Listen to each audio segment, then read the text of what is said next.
আলহামদুলিল্লাহ, সকল প্রশংসা, যাবতীয় প্রশংসা আল্লাহ রব্বুল আলামিনের জন্য, যার অশেষ মেহেরবানিতে আমরা আত-তাওহীদ জামে মসজিদে সালাতুল জুমার খুতবা এবং সালাতুল জুমা আদায় করার জন্য সমবেত হতে পেরেছি। যিনি এই তৌফিক দান করেছেন, সুযোগ দান করেছেন, তার নিমিত্তে, তার ভাষায় তার হামদ এবং শুকর, তার হামদ এবং শুকর, প্রশংসা এবং কৃতজ্ঞতা জ্ঞাপন করি। অন্তরের অন্তঃস্থল থেকে বলি আলহামদুলিল্লাহ। অতঃপর প্রিয় নবী, প্রিয় রাসূল মুহাম্মদ বিন আব্দুল্লাহ এর উপরে সালাত এবং সালাম বর্ষিত হোক। সকলেই বলি সাল্লাল্লাহু আলাইহি ওয়াসাল্লাম। আমাদের এই প্রিয় নবী এবং এই প্রিয় রাসূল, তার উপরে পৃথিবীর আসমানি সর্বশ্রেষ্ঠ দিন ধর্ম ইসলামকে আল্লাহ রাব্বুল আলামিন নাজিল করেছেন। প্রিয় নবী এই আসমানি শ্রেষ্ঠ ধর্ম ইসলামকে 23 বছর ধরে সারা বিশ্বের মাঝে তিনি প্রচার এবং প্রসার করে গেছেন। বাল্লাগা আল আমানাতা ওয়া আদ্দার রিসালাতা ওয়া নাসাহাল উম্মাতা, তার উপরে যে নবুয়ত এবং রিসালাত দিয়েছিলেন সেটা তিনি প্রচার প্রসার করে গেছেন এবং আমানত আদা করে গেছেন এবং উম্মাতকে উপদেশ দিয়ে গেছেন। ওয়া তারাকাহুম আলা মাহাজ্জাতিন বাইদা লাইলুহা কানাহারিহা। প্রিয় নবী সাল্লাল্লাহু আলাইহি ওয়াসাল্লাম তার উম্মতকে সুস্পষ্ট এবং শুভ্র একটি পথের উপরে রেখে গেছেন, সরল পথের উপরে রেখে গেছেন, সিরাতু মুস্তাকিমের উপরে রেখে গেছেন, ছেড়ে গেছেন। লা ইয়াজিগু আনহা ইল্লা হালিকুন। আর যিনি হালিক, ধ্বংসপ্রাপ্ত, তিনি ব্যতীত এই পথ থেকে কেউ বিচ্যুত হতে পারে না। প্রিয় নবী দিনের ছোট থেকে নিয়ে বৃহত্তম মাসলা মাসাইল বর্ণনা করে গেছেন। দিনের ছোট মাকরুহ, অপছন্দনীয় কাজ থেকে নিয়ে হারাম যত রয়েছে তা থেকে উম্মতকে সতর্ক এবং সাবধান করে গেছেন। আমাদের এই শরীয়ত, এটার দিন যেভাবে পরিষ্কার পরিচ্ছন্ন, সব কিছুই দেখা যায় সুস্পষ্ট। এই দিন এবং এই শরীয়তের রাত্রিটিও দিনের মতো পরিষ্কার পরিচ্ছন্ন। সম্মানিত উপস্থিতি, তারই ধারাবাহিকতায় প্রিয় নবী সাল্লাল্লাহু আলাইহি ওয়াসাল্লামের তারই ধারাবাহিকতায় প্রিয় নবী সাল্লাল্লাহু আলাইহি ওয়াসাল্লাম দিনের যাবতীয় মাসলা মাসাইল বর্ণনা করে গেছেন। তার মধ্যে দিনের একটি অন্যতম পিলার, খুঁটি, রুকন, সেটা হলো হজ্জ বাইতুল্লাহিল হারাম, বাইতুল্লাহ আল হারামের হজ করা। এটা, এই বাইতুল্লাহ শরীফের হজ করা ইসলামের যে 5টি স্তম্ভ রয়েছে, সেই 5টি স্তম্ভের মধ্যে সবচেয়ে গুরুত্বপূর্ণ এবং অত্যন্ত একটি ইম্পর্টেন্ট এবং বিশেষ গুরুত্বের দাবি রাখে, সেটা হলো বাইতুল্লাহ শরীফের হজ করা। এই বাইতুল্লাহ শরীফের হজ করা ইসলামের 5টি রুকনের একটি রুকন, একটি ফরজের অন্যতম একটি ফরজ। এই ফরজের মাঝে, এই ইবাদতের মাঝে বহু ইবাদত রয়েছে। যেরকম এই হজ আদায় করা হয় 3 মাসে, শাওয়াল মাস, জুলকাদা মাস এবং জুলহজ্জা মাসের 10 তারিখ। এই টাইমটি, এই সময়টি হলো হজ আদায় করার মাস। আগামী সপ্তাহ হতেই হয়তোবা বাংলাদেশ থেকে হজের ফ্লাইট শুরু হয়ে যাবে। হজ করার জন্য যারা যাবেন তারা আগামী সপ্তাহ থেকেই হয়তোবা ইনশাআল্লাহ মক্কাতে রওনা হবেন। এই হজ আল্লাহ কোরআন কারীমের মধ্যে বলছেন ওয়ালিল্লাহি আলান নাসি, আল্লাহর জন্য মানুষের উপরে অধিকার হলো হজ্জুল বাইত, বাইতুল্লাহ শরীফের হজ করা। আল্লাহর মানুষের উপরে অধিকার হলো, হক হলো বাইতুল্লাহ শরীফের হজ করা, হজ আদায় করা। হজ এটা কাদের জন্য ফরজ, কারা আদা করবে, মানুষের মধ্যে আল্লাহর অধিকার কাদের উপরে, এ কথা আল্লাহ বলছেন লিমান ইসতাতা ইলাইহি সাবিলা, ওই বাইতুল্লাহ শরীফে পৌঁছার এবং যাওয়ার যে ব্যক্তিরা সামর্থ্য রাখে, এই ব্যক্তিদের উপরে আল্লাহর জন্য অধিকার হলো যে বাইতুল্লাহ শরীফের হজ করা। সম্মানিত উপস্থিতি, এটা তাহলে সকলের উপরে ফরজ নয়। এই হজের শাব্দিক অর্থ হলো আল কাসদু ওয়াল ইরাদা, ইচ্ছা করা এবং কল্পনা করা। হাজ্জা ফুলানুন ইলাইনা, অমুকে আমাদের দিকে হজ করেছে, অর্থাৎ আমাদের দিকে আসার ইচ্ছা পোষণ করেছে। আর হজ বলা হয় পরিভাষায় যে জিয়ারতু বাইতুল্লাহিল হারাম বিনিয়াতিন মাখসুসাতিন লিআদাই আফআলিন মাখসুসাতিন ফি আওকাতিন মাখসুসাতিন, বাইতুল্লাহ শরীফের জিয়ারত করা লিআদাই ইবাদাতিন মাখসুসা, বিশেষ ইবাদত করার উদ্দেশ্যে নির্ধারিত সময়ে এবং নির্ধারিত কর্ম আদায়ের জন্যে বাইতুল্লাহ শরীফের ইচ্ছা পোষণ করাকে হজ বলা হয়। হজ এটা হলো যাদের সামর্থ্য রয়েছে তাদের উপরে ফরজ। সামর্থ্য থাকার অর্থ হলো শারীরিকভাবে সামর্থ্য থাকা এবং আর্থিকভাবে সামর্থ্য থাকা। আর্থিকভাবে কারো সামর্থ্য রয়েছে কিন্তু শারীরিকভাবে কারো যদি সামর্থ্য না থাকে, তাহলে এখানে মাসআলা হলো যে শারীরিকভাবে যদি হজ আদা করতে অসক্ষম হয়, তাহলে যে ব্যক্তি একবার হজ করেছে তাকে দিয়ে হজ করাবে, তার উপরে এই হজ করানো, অন্যকে দিয়ে হজ করানো ফরজ হবে এবং ওয়াজিব হবে। এটা অবশ্যই তাকে হজ করাতে হবে। আর অনেক সময় দেখা যায় যে অনেক ছেলেরা বাংলাদেশ থেকে সৌদি আরবে থাকে, এমতো অবস্থায় তারা ওই শহরে থেকে যদি বাইতুল্লাহ শরীফের হজ আদা করে, হজ আদা হয়ে যাবে। অনেক পিতারা রয়েছেন যাদের আর্থিক সামর্থ্য নেই, কিন্তু ছেলেরা সেখানে সৌদি আরবে রয়েছে। ছেলে যদি নিজের হজ করার পরে বাপের পক্ষ থেকে উমরা করে, বাপের পক্ষ থেকে হজ করে, মায়ের পক্ষ থেকে যদি উমরা করে, মায়ের পক্ষ থেকে হজ করে, তাহলে সেই হজও আদা হয়ে যাবে। এই হজের সোয়াব পিতা মাতা পাবে, তাদের পক্ষ থেকে করতে পারবে। সম্মানিত উপস্থিতি, কোরআন কারীমের আয়াত থেকে আমরা জানলাম যে সামর্থ্যবান ব্যক্তিদের উপরে আল্লাহর অধিকার হলো বাইতুল্লাহ শরীফের হজ করা। প্রিয় নবী সাল্লাল্লাহু আলাইহি ওয়াসাল্লাম তার অমীয় বাণীর মধ্যে বলেছেন যে বুনিয়াল ইসলাম আলা খামসিন, ইসলাম 5টি খুঁটির উপরে প্রতিষ্ঠিত, 5টি পিলারের উপরে সুপ্রতিষ্ঠিত। তার মধ্যে প্রথম হলো শাহাদাতু আল্লা ইলাহা ইল্লাল্লাহ ওয়া আন্না মুহাম্মাদুর রাসূলুল্লাহ, যে সাক্ষ্য দেওয়া আল্লাহ ছাড়া সত্য কোনো মাবুদ নেই, উপাস্য নেই। ওয়া আন্না মুহাম্মাদুর রাসূলুল্লাহ, আর মুহাম্মদ সাল্লাল্লাহু আলাইহি ওয়াসাল্লাম আল্লাহর প্রেরিত রাসূল। 1 নাম্বার পিলার। 2 নাম্বার হলো ইকামিস সালাতে, সালাত প্রতিষ্ঠা করা। 5 ওয়াক্ত দিনে রাতে 5 ওয়াক্ত সালাত আদা করা, প্রতিষ্ঠা করা।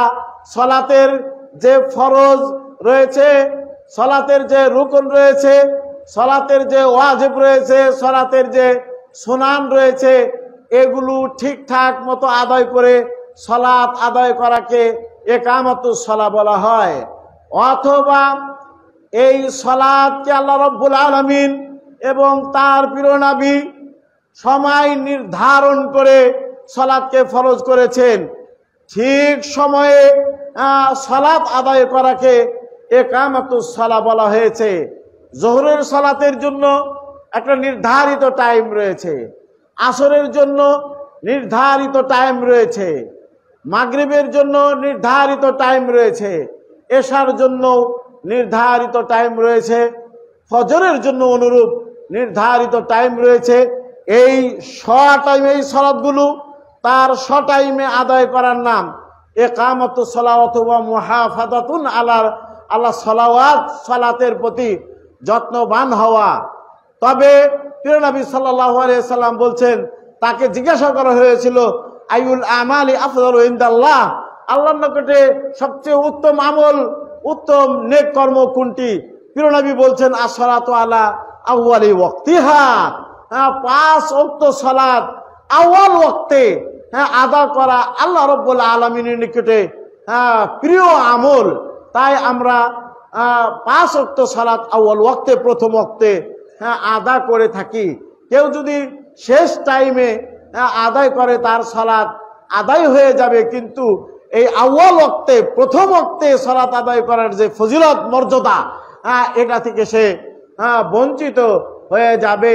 এমন তো হতে পারে যে জোহরের সালাত শুরু হলো 12টা বাজার আগেই, আর সে যদি 1:30 অথবা সেই আসরের সালাত আদায়ের আগ পর্যন্ত যদি ডিলে করে, এই টাইমে তার মৃত্যু হয়ে যেতে পারে, তাহলে ওই সালাতটা সে আদায় না করে মৃত্যুবরণ করলো। তাই আউয়াল ওয়াক্ত, প্রথম ওয়াক্তে সালাত আদায় করা আফদালুল আমাল এর অন্তর্ভুক্ত। সালাত যেহেতু ইসলামের মধ্যে শাহাদা তাইনের পরে 2 সাক্ষ্য তথা আল্লাহ এক এবং একক, প্রিয় নবী আল্লাহর প্রেরিত রাসূল এ কথা সাক্ষ্য দেওয়ার পরে ইসলামের মধ্যে প্রথম কাজ হলো সালাত আদায় করা। সালাত যেভাবে আপনি পরিবারের প্রধান হিসাবে সালাত আদায় করবেন, আপনার অধীনস্থ, আপনার স্ত্রী, আপনার ছেলে এবং মেয়ে, তাদেরকেও সালাত পড়ানোর দায়িত্ব আপনার উপরে। তাদেরকে যদি সালাত আপনি না পড়ান, নির্দেশ না দেন, তাহলে এর জন্য আপনাকে দায়ী হতে হবে। কুল্লুকুম রাইন কুল্লুকুম মাসউলুন আন রায়াতিহি, তোমরা প্রত্যেকেই পরিচালক, তোমাদের প্রত্যেকের পরিচালনা সম্পর্কে তোমাদেরকে জিজ্ঞাসা করা হবে। সালাত আদায় এটা অত্যন্ত গুরুত্বপূর্ণ একটি ইবাদত। প্রিয় নবী সাল্লাল্লাহু আলাইহি ওয়াসাল্লাম ছেলে এবং মেয়েরা যখন 7 বছর বয়সে উপনীত হবে, তাদেরকে সালাত পড়ার জন্য নির্দেশ দিয়েছেন। মুরু আওলাদুকুম ওয়াহুম আবনাউ সাবিন, তোমরা তোমাদের ছেলেদেরকে, ছেলে এবং মেয়েদেরকে সালাত পড়ার জন্য নির্দেশ দাও, এমতো অবস্থায় তাদের বয়স 7 বছর। ওয়াদরিবুহুম আলাইহা ওয়াহুম 10 সিনিন, আর তাদের বয়স যদি 10 বছর হয়, সালাত যদি আদায় না করে, তাহলে তাদেরকে সালাত ছেড়ে দেওয়ার জন্য, ছেড়ে দেওয়ার কারণে তাদেরকে মারধর করো, এভাবে নির্দেশ এসেছে। এবং তাদের বিছানা আলাদা করে দেওয়ার জন্য নির্দেশ শরীয়তের মধ্যে এসেছে। এই সালাত ইসলামের দ্বিতীয় রুকন। যাকাত এটাও সকলের উপরে ফরজ নয়। যাদের যাকাত এই নির্ধারিত মাল নিসাব পর্যন্ত পৌঁছবে, তারা যাকাত আদায় করবে, তাদের উপর যাকাত আদায় করা ফরজ। যদি আপনার ফল ফসল হয়, তাহলে সেখানে আপনার মিয়াতে দেরহাম, এখানে মানে হলো বৃষ্টির পানিতে এবং খাল বিল নদী নালার ফসলে যদি হয়, তাহলে 10 মণে 1 মণ, আর আপনার মেশিন অথবা সেচ অন্যান্য পরিশ্রম করে যদি দেওয়া হয়, তাহলে সেখানে 20 মণে 1 মণ যাকাত দিতে হবে। এবং সোনা এবং রূপা, সোনা হলো 85 গ্রাম যদি হয়, 40 ভাগের 1 ভাগ, অত শতকরা 2.5 টাকা দিতে হবে। অনুরূপভাবে রূপা এটা 595 গ্রাম, মিয়াতে দেরহামিন মানে 200 দেরহাম। 200 দেরহাম, যার বর্তমান মডার্ন ওজন হলো 595 গ্রাম। এই 595 গ্রাম যদি কারো থাকে তাহলে তাকে যাকাত দিতে হবে 40 ভাগের 1 ভাগ অথবা শতকরা 2.5 টাকা দিতে হবে। অনুরূপভাবে কারো কাছে সোনা থাকলো না, রূপা থাকলো না, কারো কাছে যদি রূপার যে দাম রয়েছে এই রূপার দামের সমপরিমাণ টাকা কারো যদি থাকে তাহলে তাকে যাকাত দিতে হবে। যাকাত ইসলামের তাহলে তৃতীয় রুকন। চতুর্থ রুকন হলো সমু রমাদান, রমজান মাসের সিয়াম পালন করা, যেটা এই মাসের আগে আমরা পালন করেছি আলহামদুলিল্লাহ। 5 নাম্বার, এটা হলো আমাদের আজকে আলোচনার বিষয়, হজ বাইতুল্লাহিল হারাম। হজ বাইতুল্লাহিল হারাম, হারাম শরীফের হজ করা, এটাও সকলের উপরে ফরজ নয়। যাদের বাইতুল্লাহ যাওয়া আসার খরচ রয়েছে এবং বাইতুল্লাহ পৌঁছে সেখানে যে কয়দিন থাকতে হবে ওই কয়দিনের খরচ তার কাছে রয়েছে, এবং যে কয়দিন সে নিজের দেশ থেকে অনুপস্থিত থাকবে, এখানে যে পরিবার পরিজন রেখে যাবে এদের খরচও এই কয়দিনে থাকবে। এই পরিমাণ টাকা কারো কাছে যদি থাকে তাহলে তার উপরে হজ ফরজ হবে। মানুষে মনে করে যে অঢেল অর্থ হলে তারপরে সে হজ আদা করতে যাবে, ব্যাপারটা এরকম নয়। হজ আদায়ের জন্য নিজ দেশ থেকে যাওয়া আসা এবং সেখানে থাকার খরচ যদি থাকে এবং এই টাইমে নিজের পরিবার পরিজনের খাবার যদি নিজ দেশে থাকে তাহলেই তার উপরে হজ ফরজ হবে। এই হজ ফরজ তাহলে কোরআনের আয়াত থেকে জানলাম, প্রিয় নবী সাল্লাল্লাহু আলাইহি ওয়াসাল্লামের হাদিস থেকে আমরা জানলাম। আর এই হজ আল্লাহ রাসূল সাল্লাল্লাহু আলাইহি ওয়াসাল্লাম তিনি মানুষদেরকে ডাক দিয়ে বলেছেন, ইয়া আইয়ুহান নাস কাদ ফুরিদা আলাইকুমুল হজ্জ, হে মানব সমাজ তোমাদের উপরে হজ ফরজ করে দেওয়া হয়েছে। ফুরিদা আলাইকুমুল হজ্জ, হজ তোমাদের উপরে অবধারিত করে দেওয়া হয়েছে। ফাহুজ্জু, অতএব তোমরা হজ করো। এইভাবে বলেছেন। আমাদের সালাফদের মধ্যে থেকে, সাহাবীদের মধ্যে থেকে কেউ কেউ বলেছেন যে যার উপরে হজ ফরজ হলো, হজ ফরজ হওয়ার পরেও বাইতুল্লাহ শরীফের হজ সে করলো না, আল্লাহ রাব্বুল আলামিনের যায় আসে না যে সে ইহুদি হয়ে মারা যাক অথবা খ্রিস্টান হয়ে মারা যাক অথবা মাজুসি অগ্নি পূজক হয়ে মারা যাক। আল্লাহ সুবহানাহু ওয়া তাআলার যায় আসে না, তিনি পরোয়া করেন না। তাই বাইতুল্লাহ শরীফের হজ অনেক মানুষের উপরেই ফরজ হয়েছে। আবার আমাদের দেশে এরকম একটি থিঙ্কিং রয়েছে, চিন্তা ভাবনা রয়েছে যে হজ ফরজ হয়েছে, টাকা পয়সা আছে কিন্তু এখন পর্যন্ত 40 বছর বয়স হয় নাই অথবা দাড়িও রাখতে পারে নাই, দাড়ি রাখলেও দাড়ি পাকে নাই, শরীর দুর্বল এখনো হয় নাই, এমন বয়স না হওয়া পর্যন্ত সে হজে যায় না। ইন্দোনেশিয়া একটি দেশ আছে, তাদের নিয়ম হলো যে স্বামী এবং স্ত্রী, মেয়ে এবং ছেলে উভয়ে হজ না করলে তাদের বিয়ে হবে না, উভয়ে হজ না করলে তাদের বিয়ে হবে না। হজ ফরজ, এটা যুবক বয়সে আপনার অর্থ থাকলে ফরজ হয়ে যাবে, ফরজ হয়ে যাবে। অনেকে আবার চিন্তা করে যে হজ আদা করার পরে আমি যুবক বয়সে হজ আদায় করে আসবো, হজ আদায় করে এসে আমি এই হজকে ধরে রাখবো কিনা, ধরে রাখতে পারবো কিনা, এই চিন্তায়ও যুবক বয়সে হজ করতে যায় না। সে চিন্তা করে যে আমি হয়তোবা হজ করে এসে সঠিক পথে থাকতে পারবো না, এরকম চিন্তা সে করে। এরকমও তো হতে পারে যে তোমার উপর আল্লাহ রাব্বুল আলামিন হজ ফরজ করেছে, এখন তোমার টাকা আছে কিন্তু তুমি এখন হজ করতে গেলা না, এরকম তো হতে পারে। তুমি অসুস্থ হয়ে যেতে পারো, তুমি অসুস্থ হয়ে যেতে পারো, তোমার যে অর্থ এখন আছে এই অর্থ তোমার নাও থাকতে পারে, অথবা তুমি মৃত্যুবরণও করতে পারো। তাই এই সমস্ত অহেতুক চিন্তা বাদ দিয়ে যে অর্থের মালিক হবে তার বয়স যদি প্রাপ্ত বয়স হয় 15 বছরের উপরে যদি হয় তাহলে সে হজ করতে যাবে। এরকম হতে পারে সে যে উল্টা চিন্তা করেছে তার চেয়ে সোজা চিন্তা যদি সে করে যে আমি যদি হজ করে আসি তাহলে আল্লাহ রাব্বুল আলামিন এই হজ করার বিনিময়ে আমাকে সরল পথের উপরে রাখবেন, আমাকে শরীয়তের উপরে সুপ্রতিষ্ঠিত রাখবেন। সেখানে বাইতুল্লাহতে যে সে যে দোয়া করবে সেই দোয়া কবুল করে নেবেন আল্লাহ রাব্বুল আলামিন।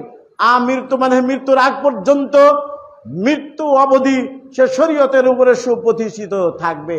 সম্মানিত উপস্থিতি, এই হজ এটা আদায়ের অনেক ফজিলত রয়েছে।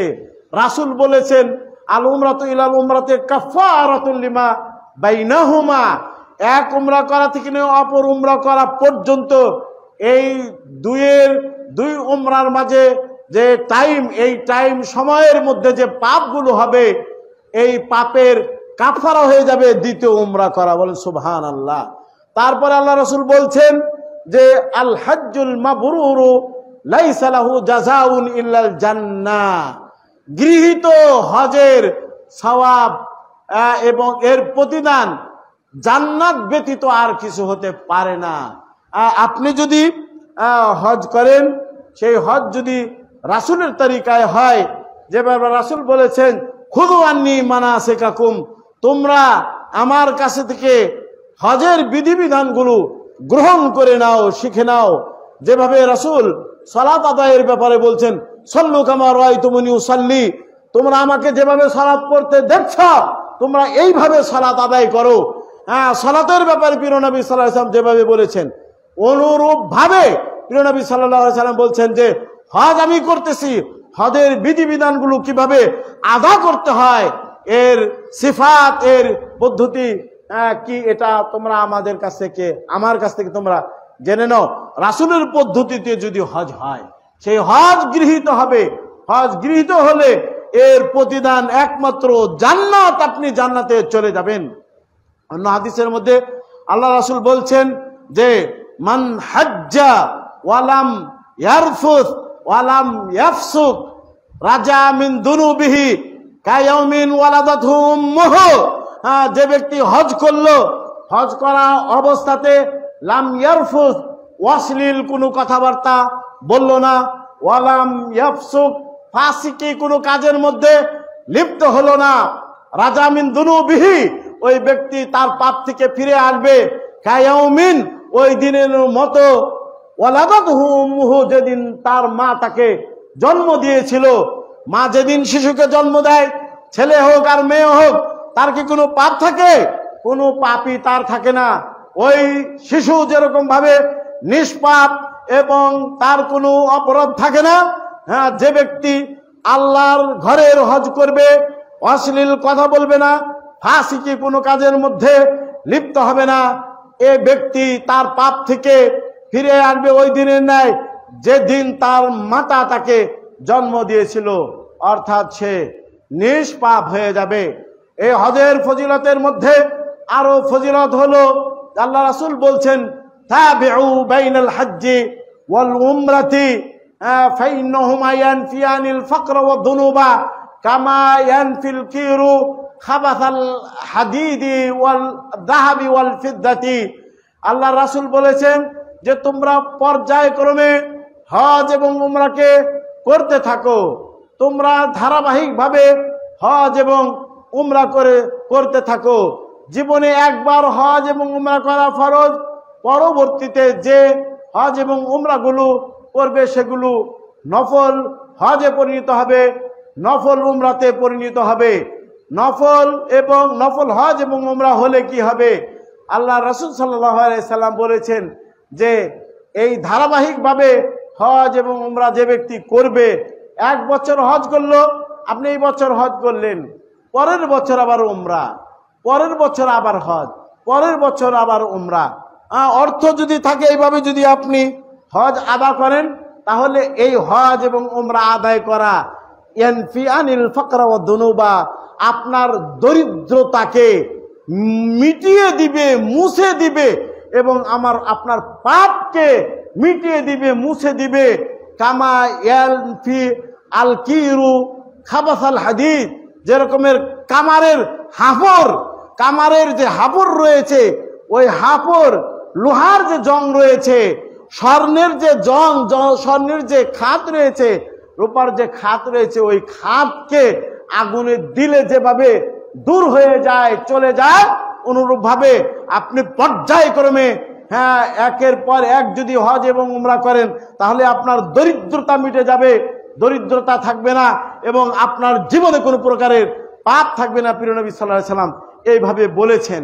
যাদের অর্থ রয়েছে, যাদের সামর্থ্য রয়েছে, ইনশাআল্লাহ তারা হজ করার জন্য আজ থেকেই নিয়ত করে ফেলবেন যে আমার বয়স যাই হোক না কেন আমি ইনশাআল্লাহ বাইতুল্লাহ শরীফের হজ করব।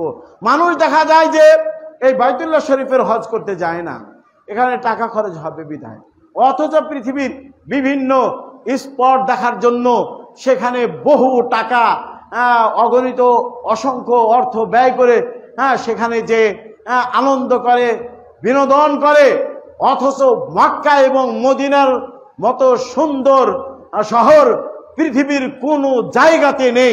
এত সুন্দর জায়গা মক্কা এবং মদিনার জায়গা, যারা আপনারা দেখেছেন তারা এটা উপলব্ধি করে এসেছেন।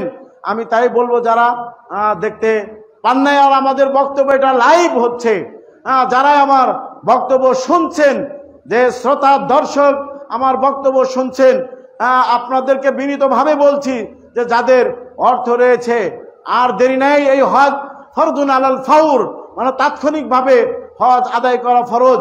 এটা আমাদের যে মাযহাব রয়েছে ইমাম আবু হানিফার মাযহাব, ইমাম আবু হানিফার মত হলো যে তাৎক্ষণিকভাবে হজ আদা করতে হবে।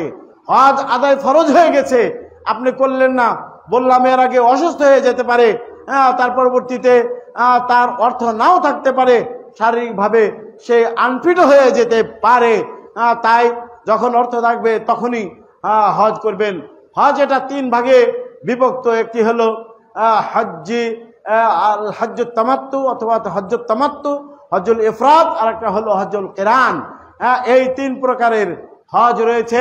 প্রিয় নবী সাল্লাল্লাহু আলাইহি ওয়াসাল্লাম হজ্জে কিরান করেছিলেন, কিন্তু হজ্জে কিরান করলেও প্রিয় নবী সাল্লাল্লাহু আলাইহি ওয়াসাল্লাম যখন হজ করতে প্র্যাকটিক্যাল ভাবে বাস্তবে হজ করতে গেলেন করলেন, তখন তিনি বলছিলেন যে লাউ ইস্তাকবালতু মিন আমরি মাস্তাদবারতু, যে কাজগুলো আমি পরে জেনেছি এই কাজগুলো যদি আমি আগে জানতাম, হজের যে কাজগুলো আমি পরে জানলাম, অবগত হলাম, এটা যদি আমি আগে জানতাম তাহলে আমি মদিনা থেকে হজের পশু হাদি আমি নিয়ে আসতাম না, তোমাদের মতো আমি হাদি না নিয়ে এসে উমরা করে হালাল হয়ে যেতাম এবং হজ্জে তামাত্তু করতাম।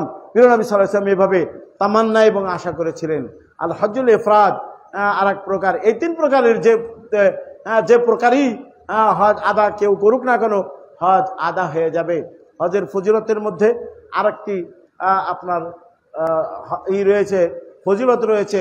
রাসূলকে জিজ্ঞাসা করা হলো যে আইউল আমালি আফদালু ইনদাল্লাহ, আল্লাহ রাব্বুল আলামিনের নিকটে সবচেয়ে উত্তম আমল কোনটি? রাসূল আল ঈমানু বিল্লাহ, আল্লাহর প্রতি ঈমান আনা সবচেয়ে শ্রেষ্ঠ আমল। আল্লাহর প্রতি ঈমান আনা সবচেয়ে শ্রেষ্ঠ আমল, এটা রাসূল বললেন। পরে প্রশ্ন করা হলো সুম্মা আইয়ুন, তারপরে কোনটি ভালো কাজ? আল্লাহ রাসূল বলেন আল জিহাদু ফি সাবিলিল্লাহ, আল্লাহ রাস্তায় কাফেরদের বিরুদ্ধে ডিক্লিয়ারেশন দিয়ে ঘোষণা করে জিহাদ করা, এটা হলো তারপরে ভালো আমল। পরে আবার জিজ্ঞাসা করা হলো যে সুম্মা আইয়ুন ইয়া রাসূলুল্লাহ, তারপরে কোন আমল উত্তম? তখন আল্লাহ রাসূল বললেন যে হজ্জুন মাবরুরুন, গৃহীত হজ আল্লাহ রাব্বুল আলামিনের নিকটে প্রিয় আমলের অন্যতম একটি আমল। এই গৃহীত হজ কিভাবে হবে? আমি আপনাদেরকে বললাম যে রাসূলের তরিকায়, যদি রাসূল যেভাবে হজ আদায় করেছেন সেইভাবে যদি আপনি করেন তাহলে হজ্জে মাবরুর হবে। আর হজ্জে মাবরুর ওই হজ হবে, আল্লাহ রাব্বুল আলামিন বলেছেন ফামান ফারাদা ফীহিন্নাল হজ্জ ফালা রাফাসা ওয়ালা ফুসুকা ওয়ালা জিদালা ফিল হজ্জ, যে হজের মাসে শাওয়াল, যুলকাদা, যুলহজ্জা মাসে যে তাদের উপরে, যার উপরে হজ ফরজ হয়ে যাবে, ফালা রাফাসা, সে কোনো অশ্লীল কাজের মধ্যে লিপ্ত হতে পারবে না, ওয়ালা জিদালা, এবং সে হজ চলাকালীন অবস্থায় কোনো প্রকারের ঝগড়া ফাসাদ বিবাদের মধ্যে লিপ্ত হতে পারবে না, ওয়ালা ফুসুকা, ফাসিকি কোনো কাজের মধ্যে লিপ্ত হতে পারবে না। এই 3 কাজ থেকে যে দূরে থাকতে পারবে হজ করা অবস্থাতে, তার হজ্জে মাবরুর হবে। আর হজ্জে মাবরুর হলে সে ফিরে আসবে তার গুনাহ থেকে, যেভাবে তার মা তাকে জন্ম দিয়েছিল, নিষ্পাপ হয়ে, এবং সে মিন আহলিল জান্নাহ হয়ে যাবে, জান্নাতবাসী হয়ে যাবে। সম্মানিত উপস্থিতি, আমরা আর লম্বা করতে যাচ্ছি না।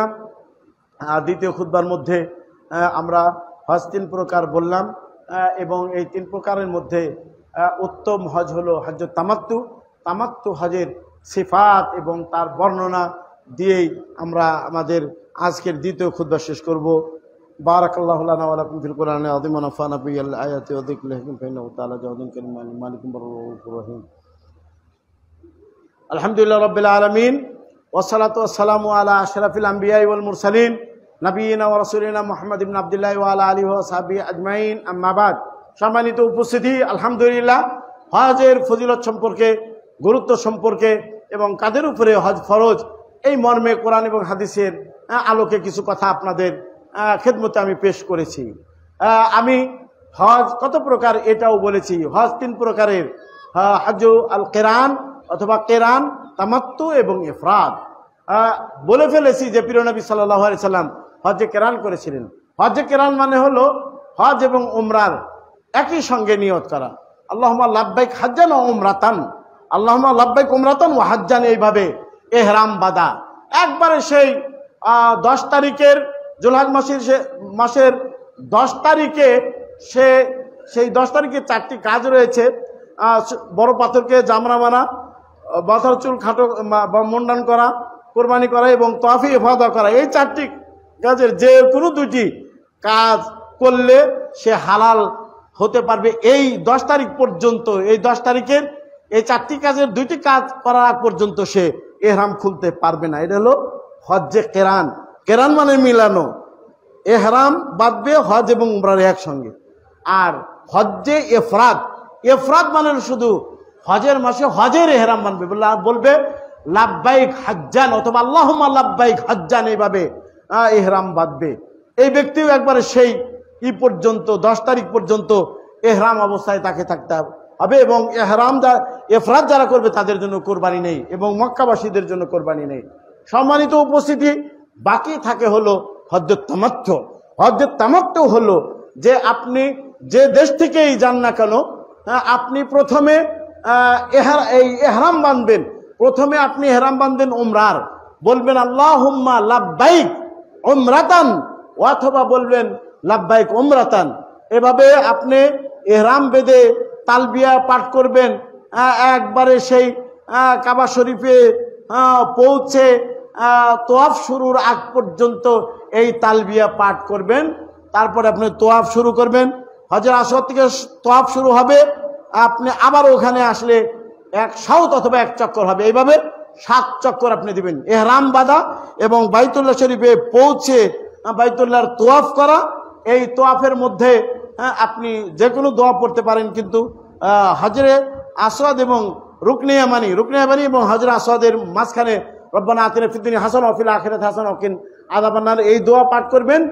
আর বাইতুল্লাহ শরীফের মাঝে আপনি ওই পাথরকে যদি হাত দিয়ে চুমু দিতে পারেন অথবা হাত দিয়ে স্পর্শ করতে পারেন তাহলে করবেন, তাছাড়া অন্য কোনো জায়গায় এবং ওই দরজার মাঝে, আল্লাহর ঘরের যে দরজা, ওখানে সদর লাগিয়ে আপনি দোয়া করতে পারেন। তাছাড়া কোনো জায়গায় স্পর্শ করা যাবে না। এভাবে 7 চক্কর পূরণ করে মাকামে ইব্রাহিমের পিছনে সম্ভব হলে 2 রাকাত নামাজ পড়বেন, অথবা যে কোনো জায়গায় প্রথম রাকাতে সূরা ফাতিহার পরে কাফিরুন, সূরা কাফিরুন, এবং দ্বিতীয় রাকাতে সূরা ফাতিহার পরে সূরা ইখলাস পাঠ করবেন। তারপরে আপনি আস্তে আস্তে সাফা পাহাড়ের দিকে যাবেন।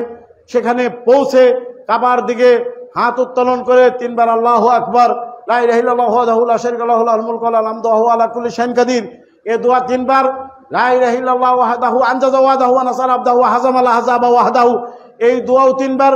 প্রতিটি দোয়া 3 বার করে আপনি পড়বেন। ওখানে যে সর্বপ্রথম পড়তে হবে ইন্না সাফা ওয়াল মারওয়াতা মিন শাআইরিল্লাহ ফামান হাজ্জাল বাইতা বি'তামারা ফালা জুনাহা আলাইহি আইয়াতাওয়াফা বিহিমা, এই আয়াত পড়ে তারপরে ওখানে যত দোয়া আছে হাত উত্তোলন করে কাবামুখী করতে পারবেন। এই সাফা থেকে মারওয়াতে যাবেন। মারওয়াতে যাওয়া 1 সাউত, সাফা থেকে মারওয়াতে যাওয়া 1 সাউত।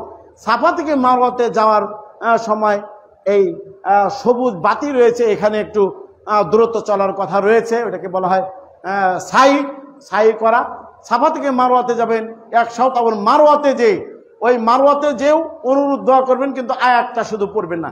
এই মারওয়াতে থেকে আবার সাফাতে যাবেন, দ্বিতীয় সাত, এইভাবে 7 শত পূর্ণ করে মাথার চুল লম্বা টাইম যদি থাকে মাথার চুল মুন্ডিয়ে দিবেন, আর যদি সময় সামনে কম থাকে তাহলে মাথার চুল খাটো করে আপনি হালাল হয়ে যাবেন। হালাল অবস্থাতে থাকবেন। আপনার মক্কাতে যেদিন জুলহজ মাসের 8 তারিখ, সেই দিন আপনি হজের জন্য তালবিয়া পাঠ করে হজের জন্য ইহরাম বেঁধে বলবেন আল্লাহুম্মা লাব্বাইক হজ্জান, এটা বলে আপনি 8 তারিখে মিনাতে যাবেন। মিনাতে যেয়ে আপনি ওখানে 5 ওয়াক্ত সালাত আদায় করবেন, যোহর আসর মাগরিব এশা ফজর। 9 তারিখের ফজর পড়ে আপনি আরাফাতে যাবেন। আরাফাতে যেয়ে আরাফার সীমানার মধ্যে অবশ্যই প্রবেশ করতে হবে, সূর্য অস্তমিত হওয়া পর্যন্ত ওখানে থাকবেন। তারপরে আপনি বেলা ডুবে গেলে আস্তে আস্তে মুজদালিফাতে আসবেন। আরাফাতে জোহর এবং আসর এক আজানে জোহরের সময় পড়বেন। এটা হলো রাসূলের সুন্নাত, তাই রাসূল বলছেন যে খুযু আন্নী মানাসিকাকুম। তারপরে আপনি মুজদালিফাতে আসবেন। মুজদালিফাতে এসে বেলা ওখানে ডুবে যাবে, কিন্তু মাগরিব আপনি ওখানে পড়তে পারবেন না। মাগরিব আপনার মুজদালিফাতে এসে পড়তে হবে। এখানে মাগরিব এবং এশা এক আজান 2 একামতে আপনি পড়বেন, একত্রিত করে রাত্রি যাপন করবেন। 10 তারিখে রাত্রি যাপন করে 10 তারিখের সকালে আপনি মিনাতে চলে আসবেন। মিনাতে এসে আপনার 4টি কাজের কথা আগে বলছি। বড় জামরাকে 7 কঙ্কর নিক্ষেপ করা, মাথা মুন্ডানো, কোরবানি করা এবং বাইতুল্লাহ শরীফের তওয়াফ করা। এই 4টির যে কোনো একটি কেউ যদি যে কোনো 2টি যদি কেউ করে ফেলে তাহলে সে ইহরাম খুলে হালাল হয়ে যেতে পারবে। আর এই 4টি করা হলেই সে পূর্ণ হালাল হয়ে যাবে। এর মাধ্যমে সে তার ওই উমরাও কমপ্লিট হয়ে গেল, তারপরে হজও কমপ্লিট হয়ে গেল। এটা হলো হজ্জে তামাত্তু। আর যখন আপনি দেশে চলে আসবেন তখন বিদায়ী তওয়াফ করে দেশে চলে আসবেন। এটাকে হজ্জে তামাত্তু বলা হয়। এটা অত্যন্ত প্রিয় হজ এবং প্রিয় নবীর পছন্দের হজ। তিনি এটা করার জন্য আশা ব্যক্ত করেছেন এবং এটা করার জন্য তিনি নির্দেশ দিয়ে গেছেন। তাই যারা হজ করবেন এই তামাত্তু হজ করা এটা উত্তম। এর মধ্যে রিল্যাক্সও রয়েছে, আপনার স্বস্তিও রয়েছে। সেই কেউ যদি শাওয়াল মাসে যদি হজ করার জন্য যায়, সেই জুলহজ মাসের 10 তারিখ পর্যন্ত ইহরামের কাপড় পরে থাকা কঠিন। তাই এটার মধ্যে কঠিনও রয়েছে এই ইফরাদের মাঝে এবং কেরানের মাঝে, আর তামাত্তুর মাঝে এটা নাই। তাই তামাত্তু হজ অতি উত্তম। আল্লাহ সুবহানাহু ওয়া তাআলার কাছে আমরা দোয়া করি প্রিয় নবীর তরিকায় যেন আমরা, আল্লাহর রাসূলের তরিকায় যেন আল্লাহর জন্য আমরা এই ইবাদতটা করতে পারি। এই তৌফিক আল্লাহ সুবহানাহু ওয়া তাআলা আমাদেরকে দান করুন, বলেন আমিন।